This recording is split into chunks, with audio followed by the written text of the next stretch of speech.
how long. And here we go. Game number 6 about to begin. We start off with Beasty here as the Delhi Sultan, starting off with the straggler trees in the color yellow. Going for the typical Delhi opening where they do go for that straggler first and then they drop off the resources at the mill typically. On the opposite side, we see 3DB as the French, and it looks like he's going for his, I would say, patented 3DB opening, sending a lot of villagers over to Deer straight away. I'm a big fan of this as well. Like, it's something I was begging for a long time, like even a year ago. Same with Mongols, right? If you're playing a map dominant civ, right? If you set map tempo, you should be going for deer, right? Like, it pays off because realistically, a lot of these civs won't be able to punish you at least for the first few minutes, especially if you're playing your civ the aggro way it was usually intended.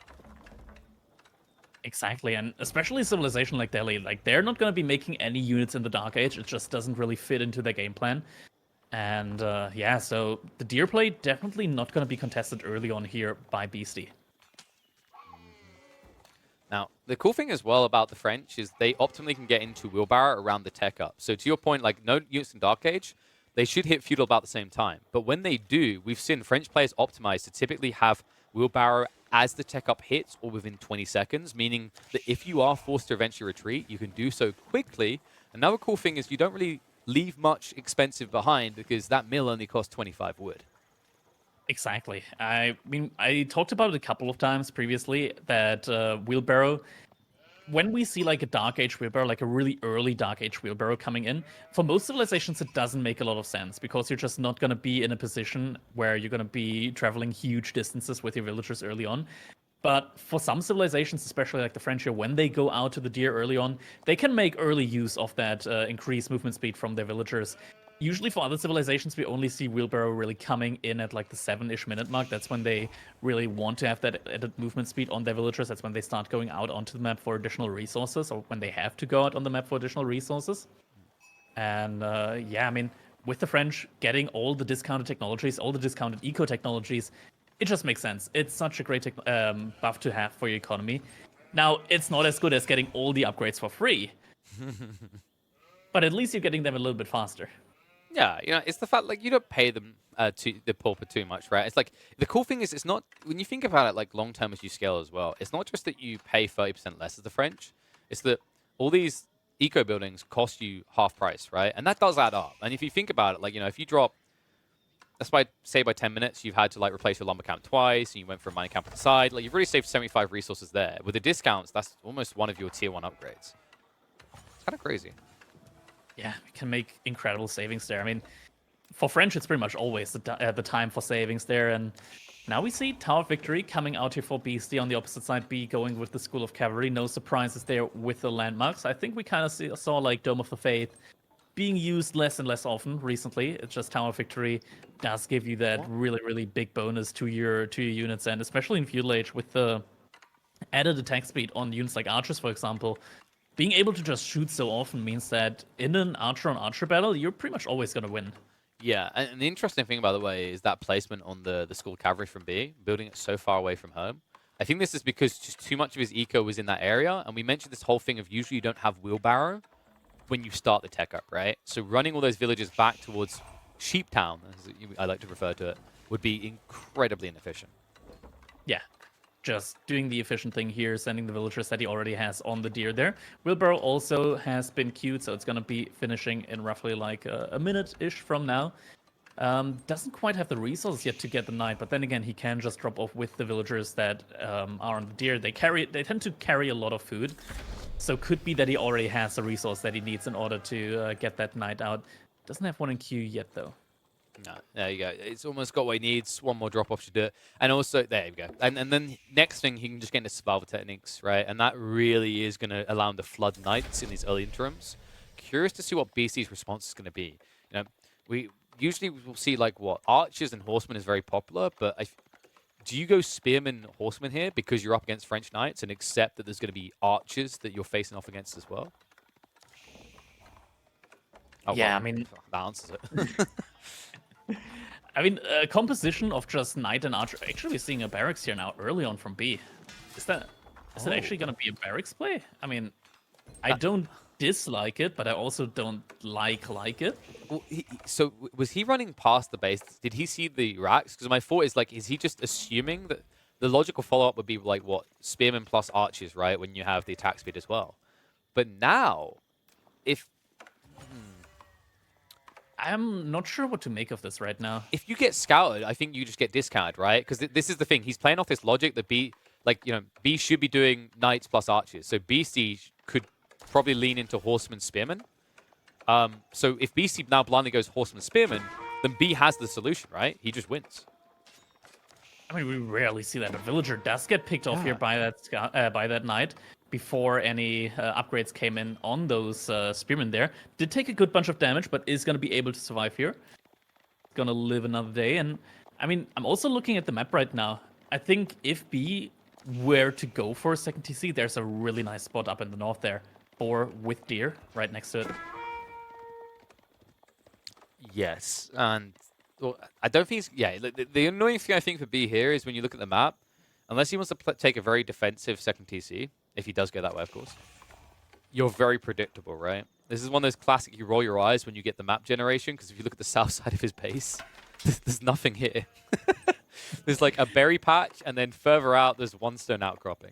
Congrats. Speaking of predictable, or maybe even just unpredictable, we do see Beasty going for that horseman play right now. He does have the stable. I do hope he's still gonna go for an archer range, just because I mean you do have that tower victory. You should be making archers here, even if it's against the French. I mean archers they're still so good. You get like 60, they're gonna be able to do good damage to those knights as well. I mean obviously you have to get to that kind of number first, but would be kind of a waste not to make use of that tower victory here with that attack speed. But yeah, now the spearmen all of a sudden make a lot of sense here. That's what I was thinking, right? Like, it was kind of a gamble, because if BC scouts it, I do think you get discounted. But we've seen B's always willing to take these type of risks, and they are game-winning risks, right? Like, you can either play the standardized meta, and people kind of know the counters, and maybe you're just a bad seed matchup from the get-go, or you play off script like this. Oh, Spearman now getting spotted. Now Beasty knows that there's Spearman out on the field. But does he? How did he run past all those villagers? You saw that, right? He activated phasing. Flew through. Oh, this game sometimes. It's kind of wild. Like, when units aren't in formation, when they're shuffling, it's almost like their hitboxes disappear. It's like whenever I try to body block someone and whenever my opponent tries to body block me. Yeah, it's like when you're trying to block out, you feel like you're that really slim. You know what it is? When you try to block out, you feel like Captain America before you got in the machine. When they try to block out, it's definitely afterwards. Looks like Beasty did manage to grab textiles, which is free for the Delhi. Also one of the technologies that doesn't really scale with like the technology research times that Delhi usually have to deal with, which is really nice. So they're able to get textiles really, really quickly. Means that the villagers from 20. I can't remember if they buffed it from 20 seconds. 25 seconds. 25, sorry. 25 seconds. That's right. There's a 5 in there. I'm not very good at maths. But no, it's such a gold tier value against this Civ, right? I think like there's any Civ in the game that you should be getting textiles as Delhi against, it's French. Yeah. Really early as well. It just makes such a big difference. Just not losing that villager immediately. It pays off as soon as, like, right there, that one villager not going down. Boom. Tech paid off. Just research. It almost feels close to delusional to think that you aren't going to lose a villager to a French player, right? Like, it's just so easy. I think there isn't a Civ in the game I can think of that's easier to lose a villager to. Surely it won't happen to me. So I'm going to check on Crackedy's replays in these matchups, like 10 villagers dead already, and then textiles finally gets queued. There's a reason why I hate French with a passion to play again. Oh, Seth, you're a Chinese man. Are you like, pot kettle? Am I legally allowed to hate French is what you want to ask? Yeah, that's what I'm going for. Like, I mean, I've seen the messages. I think you're alone on that island defending the Chinese at this point. What do you mean defending them? I was the one that told them, "Hey, nerf Shugadu, nerf the cost, not the unit itself." And yeah, but then the discussion moved on to the Palace Guard as well, and I could already imagine you were sweating at the keyboard as you were typing out a document, whole thesis on why you shouldn't mess with the Palace Guard. I mean, all the changes that came in are really, really fair for China. I'm not too worried about them. some things that are a little bit ridiculous is I've tried the new Grenadiers. They're decent. They're a little bit better than decent. They're a little bit amazing right now. But I don't know. Whenever I think back to them until the Grenadiers of old, I get flashbacks of like a 1.5 hour game that I had against Beasty where he just put Grenadiers on walls and I just couldn't push through. 1.5 hour game against Beasty. I've never heard of those. I wonder if we're going to get one this series. I think that's kind of surprised. The longest we've had is 40 minutes. But got to give a lot of credit to the way the meta plays out, actually. I feel like late game is you have to hard earn it now compared to, like, you know, a few months back. Oh, Beasty getting some good raids in here right now. B being cheeky here, stealing one of the sheep that the scout was carrying there. Well, this is... I mean, still though, this is some good idle time, and I mean the armies right now for both players they're building, but B has a good archer counter right now, and most of Beasty's army currently is just spearmen. Yeah, he beamed to the punchline is the surprising part, because they're both doing the Holy Trinity comp. But if you look at each category, like minus the spears, that's the only thing Beasty's ahead in. And I'm not sure you really want to be ahead in that category right now. Yeah, I mean, Beasty is now making a lot of archers, and we talked about it earlier, in archer and archer battle, with the Tower Victory, the Delhi is pretty much always going to be sure to win. I mean, only in like unique cases when playing against like civilizations like the English, for example, but in most cases, Delhi should definitely win that, and now it looks like Beasty want to go out to these berries, but that's exactly the point where B is going to be pressuring from. Now it's important to say, like you know, if BC can secure that food source, like it's not just that he'd normally win this archer bout, he definitely will. Because look at the text right now. Undermesh was a priority for Beasty. Finally, B is going to get his hands on the steeled arrows, but before that, he only had the free upgrade from the blacksmith drop, right? So like, even though it's passive and slower, BC is remaining slightly ahead when it comes to the critical tech in this fight. Yeah. And right now, behind that B, he's massing up a lot of knights. He's currently sitting on 11 knights. And whenever they don't die, we can see it here, right here, he's got chivalry. They're just going to heal right back up. So it's such a high-value unit out there right now for him. We've seen it in the army value as well. B having 1,000 more resource in terms of the army value out on the field right now. It's kind of crazy, actually, to think like how effective Spearman can be as part of the French comp, but we don't see it often. Mainly for that melee tech upgrade for free. Yeah. Push-in's I going mean, to come. the archer count for Beasty, it's starting to climb further and further. He still is massing Spearman, which is definitely the correct choice. Because Spearmen, they can die so easily, it feels like you always need to have like double what your opponent has in terms of knights, in terms of your own Spearman. Villager gets picked off here. I mean, behind this, B, with the French bonus, he's already like 8 villagers ahead. Granted, he did kill 2, but it's a really good eco lead here for him right now. It's the food starvation worry for BC. We talked about map control as well, right? B is able to take bigger risks, move out to further out deer packs. Meanwhile, BC being deprived of this forward berry, if you look behind it, he's got one in the corner and a deer stack. That's it. Once he runs out there, he's running on fumes. And that's the key, right? Both these civs thrive on pocket ecos from map control. It was always going to be about this race. And right now, you can't help but feel that B is leading in that race. Leading so far, but Beasty did pay attention, gets a night kill here, which is really nice for him, getting these really, really high-value units down in number. This is what I was worried about. The Night Mass, the Crackedy, we're about to crack 16. He can split into groups now, which is frustrating for Beasty because he's running that full static comp. Yeah, I mean, the Knights are really, really tough always to beat. It looks like villagers are going to be pulling their ships out here against these raids, also as a knight there in order to defend. But, yeah, I mean, the military numbers right now, they're even in numbers. But whenever military is even in numbers, it's going to be better for the French player here. And Beasty, he does have a lot of spearmen, a good amount of archers as well. But I feel like at one point the push is going to be coming here, and B's force looks really deadly right now. It does. I mean, the problem is, like, you know, you reach this imminent point where even if it's stalemated, B will escalate because that eco lead increase. He won't only be able to afford to match your count, but he could potentially get castled. And if that happens at 20+ knights, we've all seen what comes next. And you said he needed 2 spears for every knight. At that point, you need 3, almost 4, especially if Raw Bloodlines gets in there. Nice pinch in the meantime, though, as BC is able to raid with a few horsemen he's got. B is going to try to open up more of these walls. He's still guarding the north side, so no reroll attempt there from Beasty. There's now a split risk for him. In fact, at this point, all of Beasty's eco is on that south side. I think what B is waiting for, he kind of maybe wants to bait Beasty into going up to the next age. Whatever happens here, as soon as one of these players gets to 200 pop, it's going to go the way of the French here. Because French on 200 pop and Delhi on 200 pop, One has knights, the other doesn't. If a fight happens, it's decidedly going to go the way of the French. Now, if Beasty decides to go up to the next age, goes to Castle Age, his upgrades are going to take quite a while to complete. And behind that, B's just going to be running in. Now it looks like fights here. Archers spread out a little bit, trying to bait Beasty's front line through. The Knights have to clash in this area. They're meaty, but that mass spears does sting, especially with the attack speed increase. So Beasty able to repel for the time being. The Knight mass is still incredibly large here, though. B just trying to trade out. If he can take his archers off the table but remove the spearmen, he'd be happy. But Beasty being optimal about this, he keeps numbers healthy. Yeah, a lot of the spears went down, but also so did a lot of the archers here from B, and it's going to be really, really tough right now for B to clean up the archers. Now, archers are running in quite deep here, and B's in like trouble. It's going to have, yeah, he has to retreat here. It's just too many spears right now. This is problematic. Beasty, this is the opportunity he's been looking for. He can even look to try and break out the base a little bit or reclaim the north side because he was starting to get starved here. And that's critical, right? The details, all these Knights do survive, so B's still in it.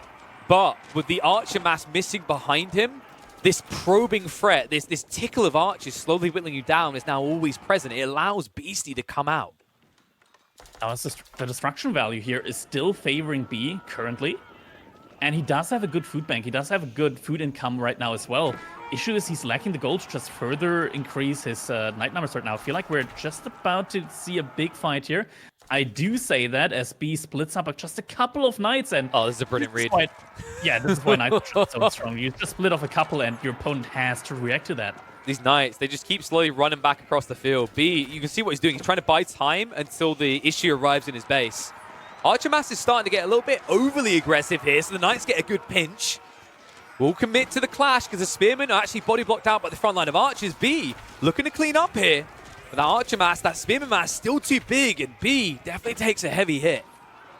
Yeah, did lose quite a bunch of knights here. And also the archers, that's what we talked about earlier. Just the Tower of Victory just being so valuable here for these archers. Even in fights where you think, okay, B is taking this one in a positive way. Looks like Beasty is the one that comes out ahead in these engagements.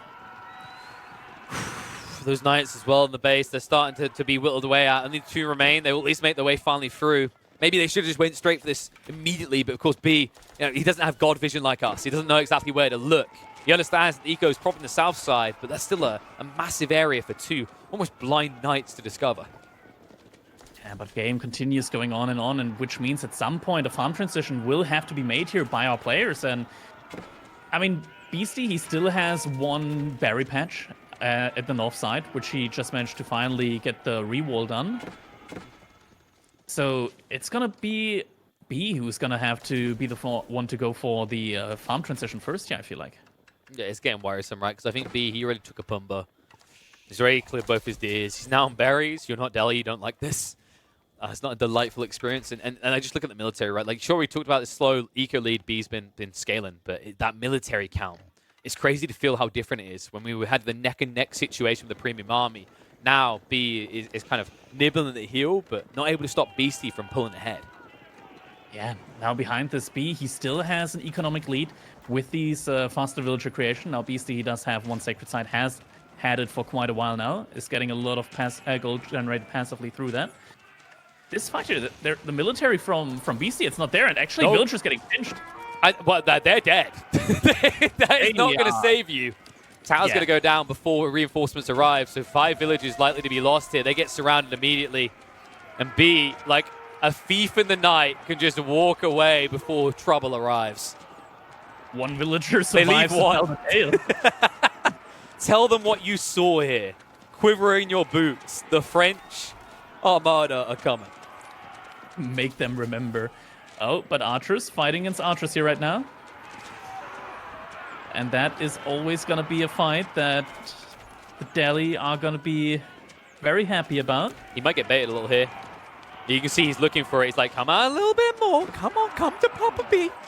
Can't quite get him to commit past the threshold, though, and that's key. As long as that wall remains up, it creates this frustrating choke point for the Knights. But now, B's had enough.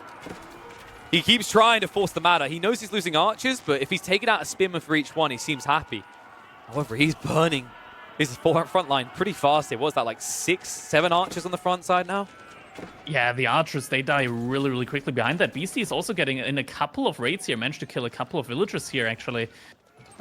B still has a good lead here, but overall, I mean, farms are coming out for Beasty, so he's going to be on a farm transition. Meanwhile, I'm not sure if B has farm set up. He better be. He is actually on the board here. And man, if that outpost gets an emplacement, could potentially reach those villagers on the woodline. And villagers once again getting killed here. Perfect timing once again from B. And at the same time, looks like Beasty found out about the villagers that B has on that board, and now he's looking for them. I mean, it's double outpost though, right? It's going to waste a bit of your time trying, and they get the early warning. They're out. It's a 41 spearmen. They don't care about a couple of outposts. Well, it's not that element though. It's the vision. He saw it coming a mile off. He's like, okay, well, bye. But bigger problem here, Beasty. You just came out of your base, and B. Oh, look at what he's doing with the tree line. He's wiggling his way around. He's getting as close as possible before he's revealed. And now he springs the ambush. Knights, they're going to get on top here. Archer's surrounded. Beasty has no easy way out. Quick club and move away. Strikes hard in the archer line. There's enough archers here to start cleaning up the spears. B might just full commit to this one. It's full divide. Oh my god, so many archers going out here, down here now. They're gone. The archers are not being pulled back. Yeah, this BC loses the fight here. B takes it. And now you're in a situation where you've got mass spears, but the archer mass still looks decent for B to clean up. The knights remaining can still eviscerate the few spearmen standing. Beasty has been reset to nothing, and remember, behind this, he has no food access. He does have a farm set up right now, but right now, no military remaining, or at least no big military. But while there's still 40 knights now, there are still a lot of spearmen, but knock, knock. Archer count has been reduced to pretty much nothing, and B, he's sitting on 20 archers right now. Daddy B wants to come say hello. It's his time of the week to take the kids. He's knocking on the doors. Villagers, great migration on the north side, but B has still got troops sitting on that berry bush at all times. And by the way, he's been doing that without scouting vision on the north side this entire time. I gotta know knights are in, and that means that BC has to decide, is he gonna give up the berries on the top side, or is he gonna give up his farms?